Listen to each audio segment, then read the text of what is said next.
अस्सलाम वालेकुम दोस्तों, मैं हूं सईद उमर फारूक। अपने चैनल उमर स्पीक्स की एक और वर्ल्ड कप स्पेशल एपिसोड के साथ आपकी खिदमत में हाजिर हैं। ऑब्वियसली आज की स्पेशल एपिसोड जो है वो साउथ अफ्रीका वर्सेस न्यूजीलैंड से रिलेटेड है, बट इसमें हम और भी कुछ बात करेंगे, कुछ पाकिस्तान के ड्रेसिंग रूम से रिलेटेड कुछ बात करेंगे और डेफिनेटली कुछ पॉइंट्स टेबल से रिलेटेड भी बात करेंगे। तो उससे पहले अगर जिन लोगों ने मेरे चैनल को सब्सक्राइब नहीं किया तो वो चैनल को सब्सक्राइब कर लें और बेल आइकॉन के बटन को प्रेस करें ताकि मेरी लेटेस्ट वीडियोज़ के नोटिफिकेशन आप लोगों को मिल सकें। तो जनाब बात कर लेते हैं। आज बड़ा इंपॉर्टेंट मैच था जनाब between two chokers. Yes, you can say chokers. South Africa New Zealand both are chokers.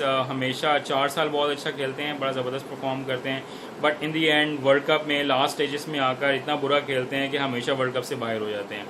ये बात हम स्पेशली साउथ अफ्रीकन्स के लिए ज़रूर कर सकते हैं क्योंकि वो हमेशा वर्ल्ड कप स्टेज पर आकर एंड में हिम्मत हार देते हैं। कभी बारिश उनका साथ नहीं देती तो कभी खुद वो बहुत बुरा खेलते हैं। यही कुछ न्यूजीलैंड के साथ भी है, बहुत ज़बरदस्त खेलते हैं। 2013 से अब 2019 तक they are playing brilliant cricket, but still they are not world champions. ठीक है, 2015 में उनको चांस भी मिला, बट 2019 में देखते हैं अब क्या होता है। तो आज का मैच था न्यूजीलैंड वर्सेस साउथ अफ्रीका।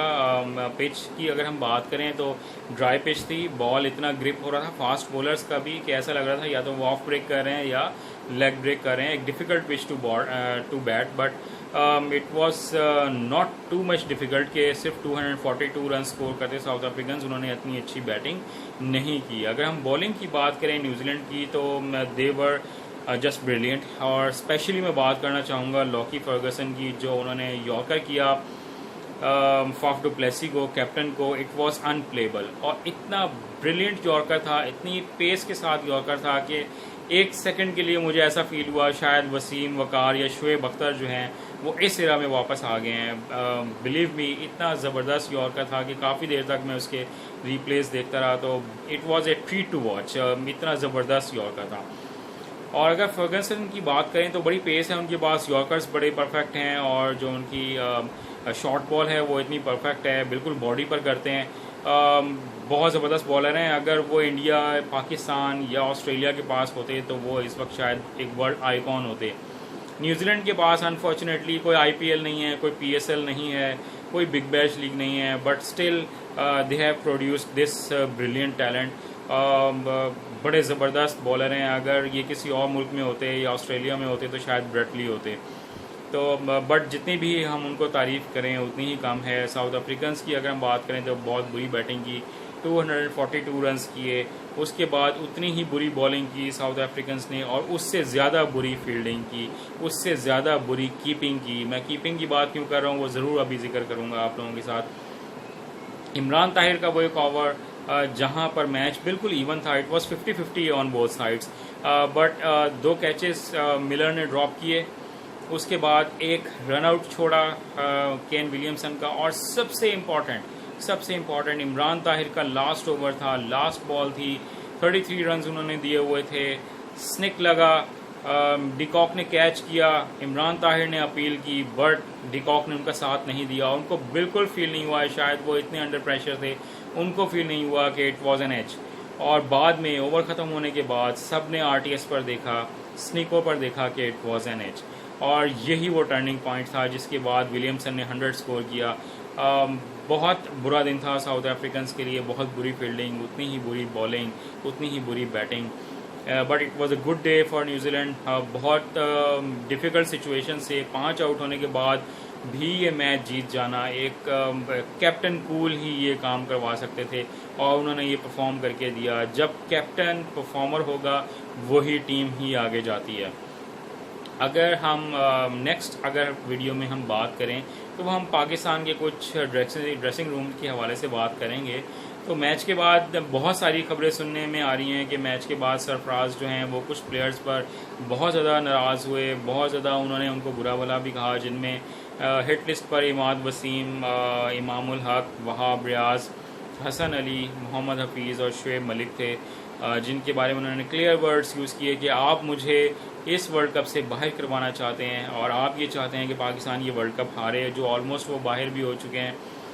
तो वो वो सरफराज का कहना यह है कि मेरी कैप्टनसी जाएगी, मे बी मैं ये टीम भी छोड़ दूं, बट मैं अकेला नहीं जाऊंगा, मैं सबको साथ लेके जाऊंगा। तो ये देखते हैं जी, अभी 4 मैचेस पड़े हैं, game is not over, but Pakistan के लिए सफ़र थोड़ा सा डिफ़िकल्ट है, नो डाउट। पाकिस्तान का चांस बिल्कुल शायद नहीं है, शायद 1% या 2% आउटसाइड चांस कह लें। वो कैसे होगा वो भी मैं भी बता देता हूँ आप लोगों को। बहुत सारे क्वेश्चंस हैं कि पाकिस्तान का क्या चांस बनता है। अब मैं आपको अब डिटेल में बता दूं पाकिस्तान का क्या चांस बनता है।